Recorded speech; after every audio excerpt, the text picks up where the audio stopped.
I ndrydhur nga humbja e një shumice parlamentare pas zgjedhjeve të parakohshme katastrofike verën e kaluar, presidenti francez ka shpenzuar muaj të tërë duke trajtuar krizat e brendshme, ndërsa ai përgatitet të takohet me krerët e Bashkimit Evropian në një samit në Bruksel të njëjtën për të mbështetur Kievin. Rikthimi i politikës fuqive të mëdha i ka dhënë Macronit një shans për të ndëruar marshin, por kjo nismë po e vendos Macron drejt një përplasje me Trump. Presidenti amerikan po harton armëpushimin si një mënyrë për të zhbllokuar bashkëpunimin e ri të biznesit dhe politik me Rusin. Në këmbim, Vladimir Putin, në një telefonat të martën me Trump, kërkoi një ndalesë të plotë të furnizimeve me armë në Ukrainë, një ndryshim që do ta detyronte Macronin të braktiste efektivisht përpjekjet e tij për të nxitur mbështetjen për Kievin. Një zyrtar i lartë nga një tjetër fuqi e madhe e BE-s të martën nguli se nuk ka asnjë mënyrë që kombet europiane të përmbushin kushtet e Putinit.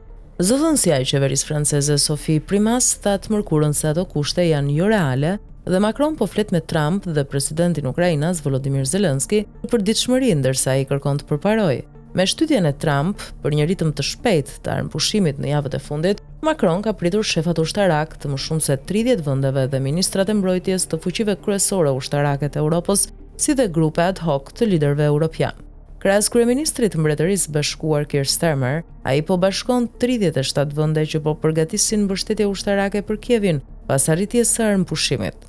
Nisma Macron-Starmer parashikon që ushtritë europiane me pjesëmarrje nga Commonwealth dhe Azia të kontribojnë ose me fonde me trupa avion ose anije detare për të ndihmuar në mbrojtjen e Ukrainës nga perspektiva e sulmeve të mëtejshme të Kremlinit. Ndërsa jo çdo aleat i Ukrainës është në bord, takimet e fundit sugjerojnë se ideja po fiton mbështetje. Paralelisht, vendet europiane po përpiqen të krijojnë një ndryshim detar në aftësitë e tyre ushtarake në mënyrë që të paraqesin një pengesë bindëse ndaj agresionit të ardhshëm rus pavarësisht nga SHBA-t. Aleatët europian druhen se një marrëveshje paqe e padrejtë dhe paqëndrueshme mund të detyrohet Ukrainës që do të jepte Putinit një shans për të rindërtuar ushtrinë e tij për një sulm tjetër. Ligjvënësit gjerman miratuan një paketë të rëndësishme të shpenzimeve të martën, e cila do të zhbllokojë qindra miliarda euro në financimin e borxhit për mbrojtjen dhe infrastrukturën pas dekadash kursimi. Macron ka hapur diskutime me aleatët e BE-s për zgjerimin e mbrojtjes së arsenalit bërthamor të Francës dhe ai u takua me kancelarin gjermane largim Olaf Scholz,